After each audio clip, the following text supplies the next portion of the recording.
So yeah, this section is also targeted for brand new coaches. So this is information that you already saw last year or you feel comfortable with, you know, um, you are more than welcome to either head out or just shit in the background. But this is the first two slides of this pretty much cover what you would see in the first lesson of the BDL, Welcome to Debate. So if you already hosted your first tournament practice already, debate practice already, you probably seen already the video and the worksheet that I'm going to show you. But if by any chance you haven't, this is great. We have small video that we're going to go over about policy debate. But for this section, we're going to understand what policy debate is. This is the video that you're going to share your debaters, and they should get a basic understanding of policy debate. You might get a couple of questions after the video, which is totally normal. So feel free to ask those in the chat.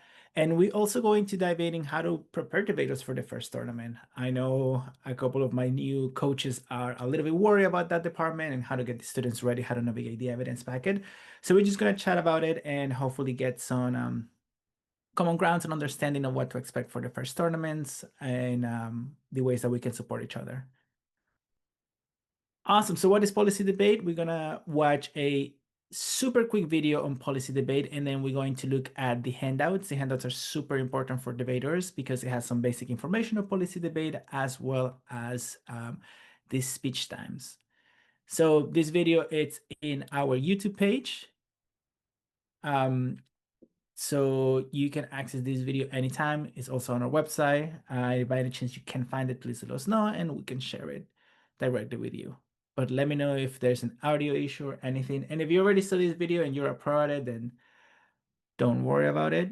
Also, we have some comments on this video by previous debaters who said that this is such a basic video. It makes me laugh.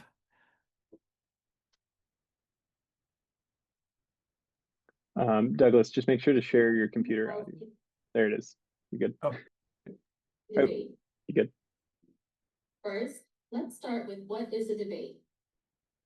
For most people, when they think about a debate, they think about the examples they've seen on TV, where you have two or more people going back and forth in front of a large crowd. But that's not exactly the type of debate you'll be doing. A debate is a formal kind of argument about a particular topic among people expressing different views. Debates happen all the time. They can be silly like, what's better, Pepsi or Coke? Or Marvel versus DC Comics. But they can also be about serious questions like, should students have to wear a uniform? Or, should college be free? Different people will take different sides on these issues. And when they have a formal argument about them, that's what we call a debate. Debate is a lot like sports. There are many similarities. There are rules. You compete in teams. You have to practice. There's a judge. And there's a winner. But unlike sports, there are no large crowds. Let's look at the rules. First, there's a topic. To make sure that everyone is arguing about the same thing. You'll be debating about one main topic all year, so you can become an expert on it by the end of the season. Next, we need two teams. One arguing for a change, which is the affirmative team, and one team is arguing against the proposed change, the negative team. It's worth mentioning that you do not get to decide which side you argue for. So you have to make sure that you're prepared to argue both sides. That's a great skill to have. We also need a judge, who you can think of as the referee in the round who will decide the winner. Debaters debate in pairs. Each debater speaks twice in the round, using evidence to support their arguments. Lastly, each speech is timed. As with many activities, the way to get better is to practice. There are multiple divisions: novice, JV, and varsity. When you first join your team, since you'll be new to debate, you'll probably be a novice. but as you practice, you'll get better and move up to the higher divisions. And once a month, throughout the debate season, you get to put all that you've learned during practice to use at a tournament. That's my favorite part. For one, you get to compete against debaters from other schools. You get the chance to travel. You get trophies. There's food. It's a community, giving you the chance to connect to the broader debate world, since there are many debate programs around the country.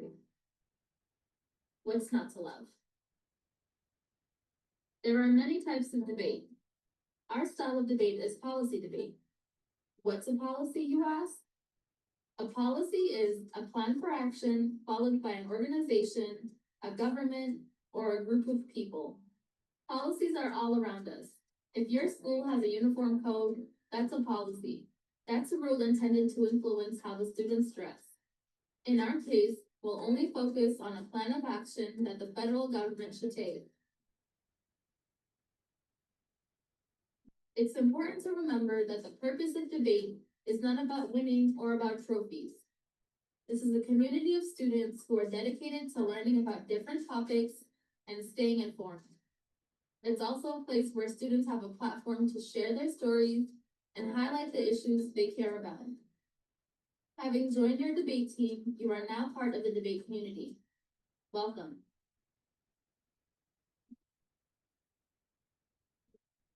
Awesome. So just like the video said, new coaches and returning coaches, welcome to the debate community like every year. So yeah, so that's the first video you're going to show your debaters, basically covering any questions or any explanation of what policy debate is. I have a question. Yeah, so you are not forced to start debaters in novice. If you think that you have a strong debater, you can, put the new JV. We have debaters who pretty much move divisions within the same tournament. They probably start the tournament as a novice, but you want to challenge them to try JV. They can totally try a JV round and engage their ability. So yeah, you can definitely start a student in a higher division, and we can play by ear at the tournament and move them down a division if they're struggling to keep up, or they just simply don't think they're ready. So yeah, no pressure of starting with novice. But that's, the intro video of what policy debate is. And then alongside the video in the lesson, you have access to these two worksheets in it. Please make sure that you print it out and give them to students and go through the worksheet with them, because it covers the basic information that showed in the video, such as the players, the topic, the structure, but also it brings you to the speech order and structure. So once you are with your student in practice, make sure that you go over this sheet with them. All high school times are the same. 8 minutes per constructive speech, 3 minutes of cross-examination, and 5 minutes of rebuttal. But middle schools, they have different times depending on the division. So the novice division is the shortest division with 3-minute speeches, and varsity middle school, they go all the way to 6 minutes. And each of the divisions, whether it's high school, middle school, have a prep time of 5 and 8 minutes. So as you're going through the practice with the students, make sure that you take some time to go over this, because students might get confused about the time. And like the video show, they have to, sort of keep time of their speech. So it's always helpful that they understand how much time they have per each section. And it also includes the scissor calendar, which is really good to highlight specific dates that are coming up. The document, it's already translated both in English and Spanish. So all students should have access to it, and there shouldn't be a confusion in terms of the information given in it. So make sure you have this prep for your practice. And if you, by any chance, already covered Welcome to Debate Practice and you haven't shared this, feel free to print it out and give it to them. So this doc itself, it's already linked in the first practice that Josh sent through email. So if you go through the actual practice, you will see the video. It looks like this exact slide. But we can put the links in the chat as well. But it's already embedded in it. But any questions about the video or information in general on how to go over this policy debate intro video or the worksheets with students?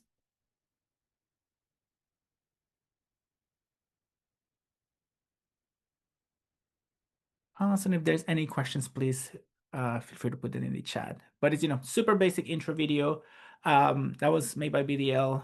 But if you happen to find a more engaging video that you would want to swap or use to introduce policy debate, by all means, feel free to change the resources. Awesome. So right now we're going to navigate to all the things that are related to the tournament. One more time, this is really focusing on new coaches, but it's always good to get a quick refresher.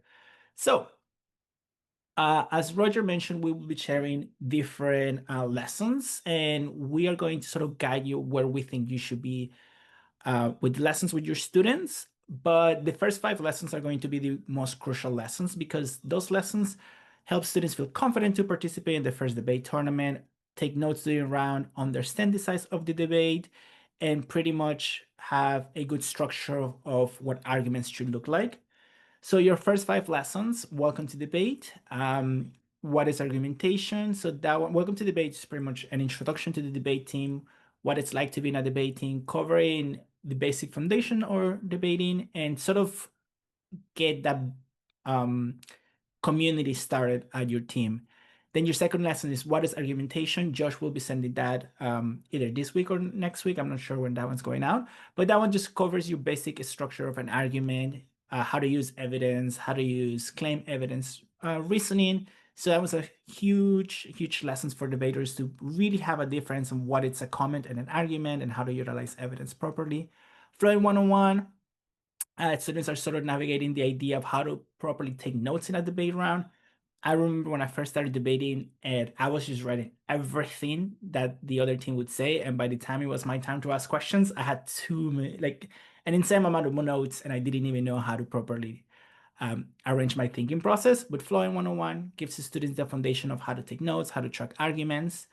Then the last 2 lessons are pretty much what each of the teams are supposed to be doing, the role of the affirmative, the role of the negative, the introduction of stock issues and how to create a one affirmative constructive speech and how to do it in the negative side as well. So these 5 lessons pretty much create a successful first tournament, but obviously we know that, successful, I'm putting in quotation marks here because each experience is different by each debaters, but pretty much as long as your debaters understand how to give a 1AC in the round, they understand how to complete a speech and how to follow it, basic notation skills, and how to comprehend both sides of the argument, then they will pretty much be in good shape for the first tournament. So these 5 lessons are pretty much road to tournament 1 and what each debater should have. Like I mentioned, these lessons will be sent out by Josh, but you are not forced to follow this structure of this order. If you think that it's better for you to talk about the role of the affirmative and role of the negative right away, so the students have that differentiation, then feel free to follow that order. This is just the order we follow. But lesson 1 and 2 pretty much create the foundation of a community. Lesson 3 creates the structure of a round and how to flow skills, how to keep your time. And lessons 4 and 5, it's about speech delivery and the structures that each of the teams have. Any lessons on the first, any questions about the first 5 lessons that you should be covering with your team? And like I mentioned, this is just a suggested order. You can play by ear based on your team. Each team will have different needs as the tournament approaches. But you should aim to have covered this basic foundation with your teams before tournament 1. Awesome. If there's any questions, please feel free to put them in the chat.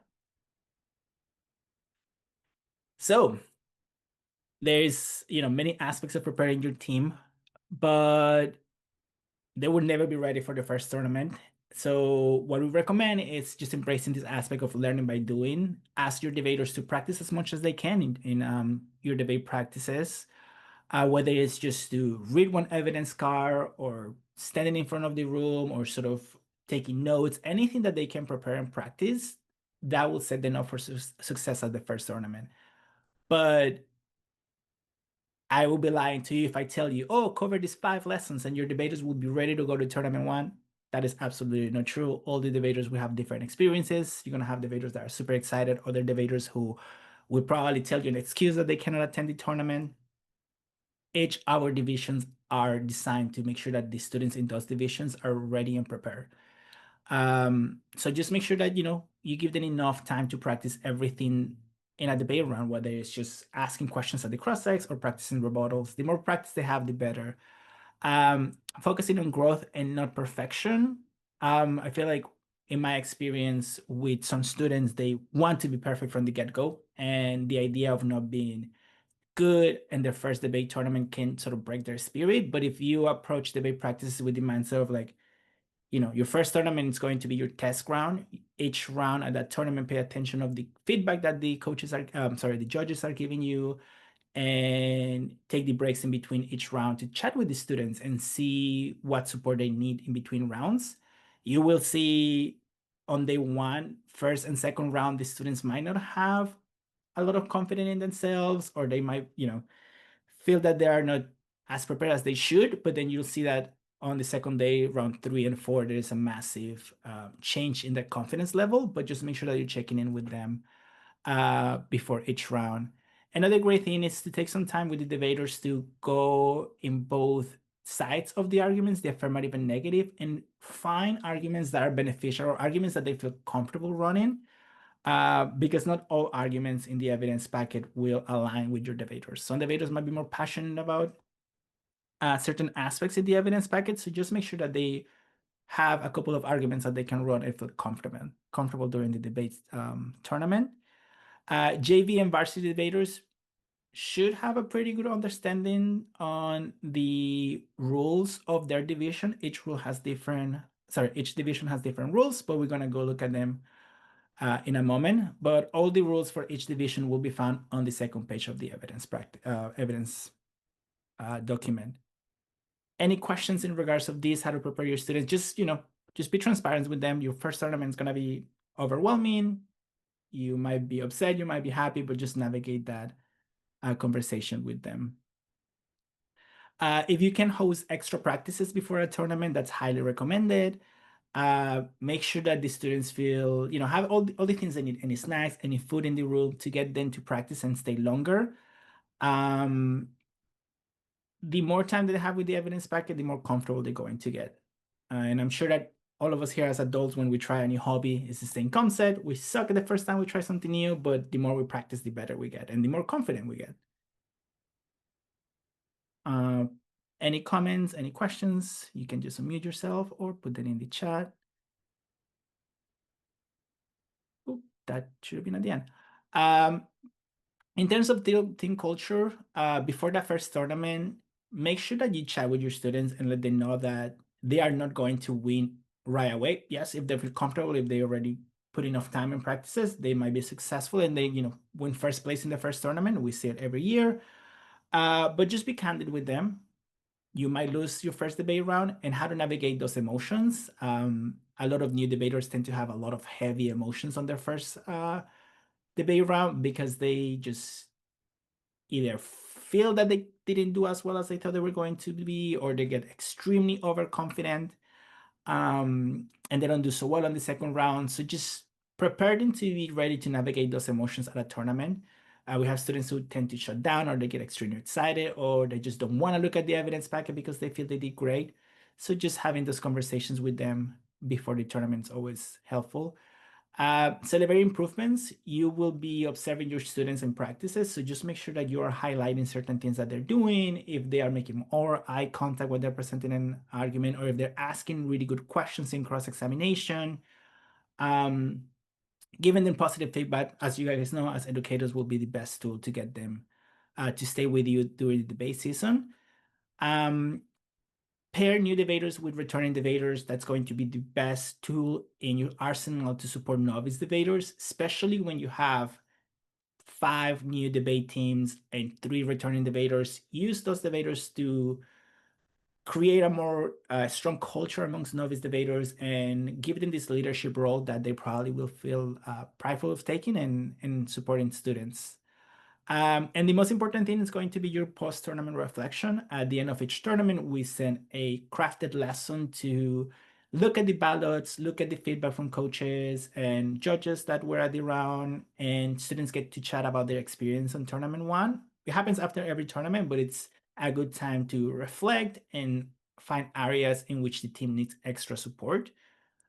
And like the video mentioned, and like we also want to highlight, the goal isn't to create the perfect debater the first tournament one, but it's to make sure that they feel confident, that they're ready to go, and they are ready to experience growth in their first tournament. That's usually tournament one. It's the one that will decide whether a student stays or not. And as coaches, we rely on you to communicate with those students and make sure that they want to return and come back. But it's that first round is going to be the one that makes it or breaks it for your debaters. If we have any returning coaches, if I could have a couple of you guys, I'm not sure. I think I see Annie here. Any tools or any strategies that you've used in the past to support your students before tournament one or at tournament one, or anything that you're planning right now as new coach to have ready for T1? I I'd like to share. Yeah, Christine. I think just reminding them that I know that in debate there's winners and losers, but I think just like affirming the fact that showing up like they're winning because Mhm. they're learning like new skills and they're already like becoming a better person, because I think a lot of students like today I in the classroom witness a lot of students are like, I'm kind of scared about this. Like, I don't know how I feel about like reading out loud, or how I feel about like the first tournament. But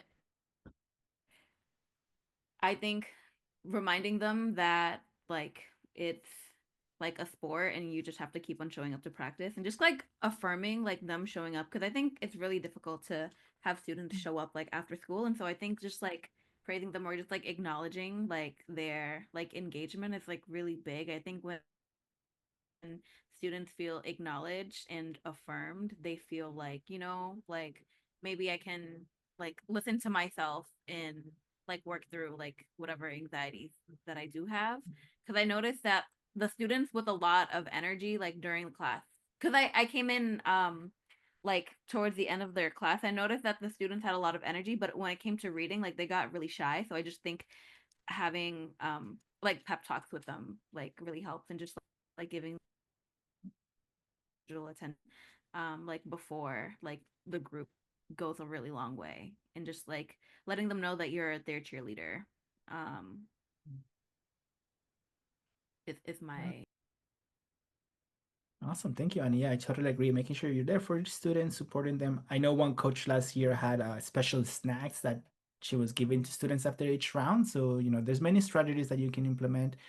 And don't worry if you don't feel prepared for tournament one and to support your students. We will make time at tournaments for you to talk to veteran coaches and get extra tools in your arsenal.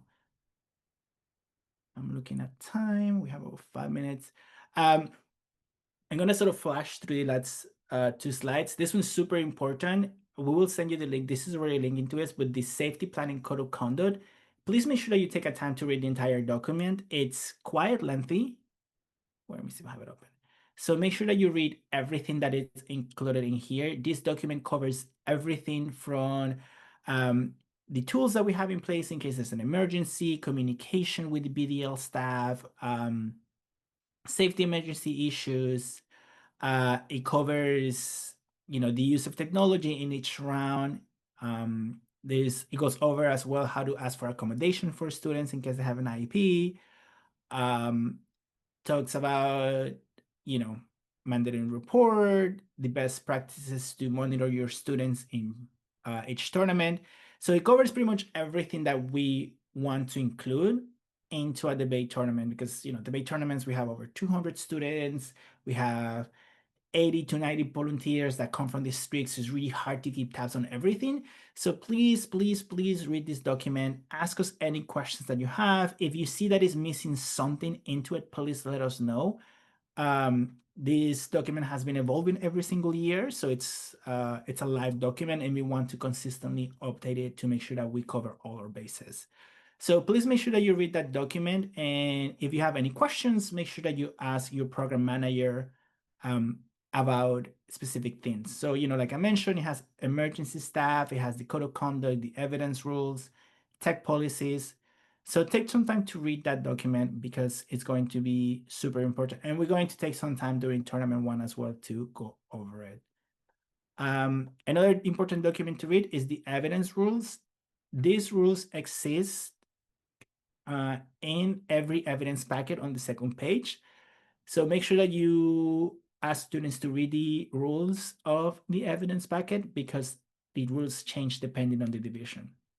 And that way you're also familiar and you know what to expect in each tournament when you are registering students in each of the divisions. So that's going to be kind of your homework. Read those 2 documents and come back to your program manager with any questions. Or, if you still don't know who your program manager is, you can ask Roger or myself.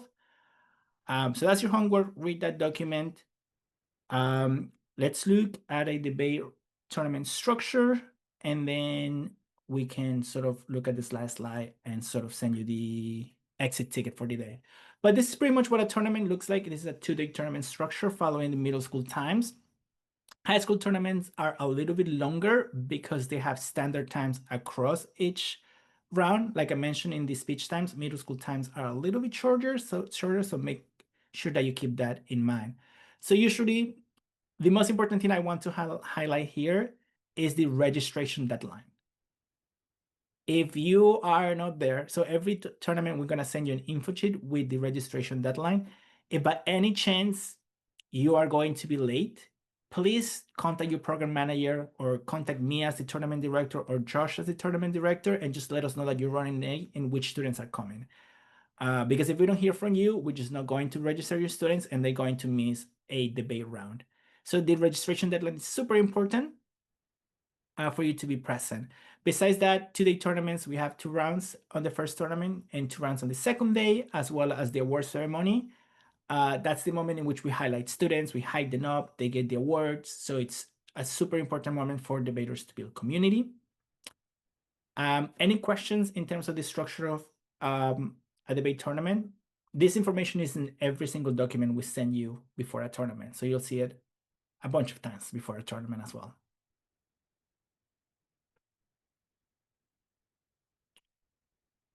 Awesome. And if any other questions come up in terms of the structure. So just keep in mind that high school tournaments, each round could be about an hour. However, if you have really engaged varsity debaters, those rounds could be more than an hour. We try to keep them at an hour, but sometimes they can go to an hour and 20. I have to stay at the building until 9 p.m. when we do our rounds, so just keep that in mind as well. Super quickly, your main responsibility is chaperoning your students. Treat this as any field trip. Make sure that they are following the rules, that they're respecting the space. We are always guests in every space that we're holding a high school tournament or a middle school tournament. So it's super important that they respect the space and they respect the people in the building as well. If by any chance your school requires, field trip forms, make sure that you are on top of that. We don't ask for field trip forms for tournaments, but if your school or administration does, we can support you with that. We usually follow the BPS structure, but we can definitely create a permission slip that is PDA facing if needed. 2 major super themes. I know it's already 6 p.m. Pre-registration and registration. I want to highlight that. Pre-registration is super important. We ask that because we need to know or have an idea of how many students you're expecting to participate, because we base our food order and we base how many volunteers we need based on that number. So if you get an email from me or from Josh asking you to do the pre-registration, please do it. And if you don't have time to do it, just give us a number and we can get that. We can go from there. And then the registration is the most important. That's the one that you're going to use to register your students at a debate tournament. And in order to do that, you have to have a Taproom account. If you don't have a Taproom account yet, please make sure you make that account. Because that's what we're going to use to register your team and also ask you to judge. Lastly, we hope that we don't ask you to judge in every single tournament, but there might be the expectation. There's always the expectation that each coach judges 1 debate round. But if by any chance we are running low on volunteers, we might ask you to judge a second time. But that's good because that way you get to experience what judging is like and you can explain to your debaters the mindset of a judge in case they have certain comments that they read in the ballot. But yeah, just be expected to judge at a tournament. Make sure that pre-registration and registration get done and your taproom account it's created. If you by any chance don't know or have struggles with the taproom account, please let us know and we'll be happy to support you. Any questions on these responsibilities or what to expect at a tournament?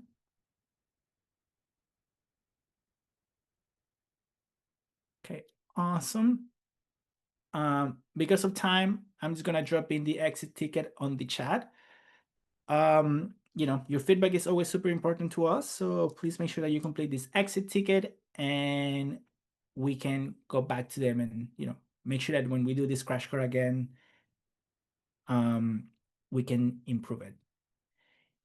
No, because we would need so for this October 3rd, since it's through Zoom, we're not gonna ask for any specific pre-registration. We're still gonna ask for student information just so we can track their debate engagement hours. But also if you're ordering food and you need support from the Boston Debate League staff, then we can connect from that point. Yeah, but we don't need any numbers of students in advance. You can just, whatever number of students you're ordering food for, well, we trust you that is many who are showing up.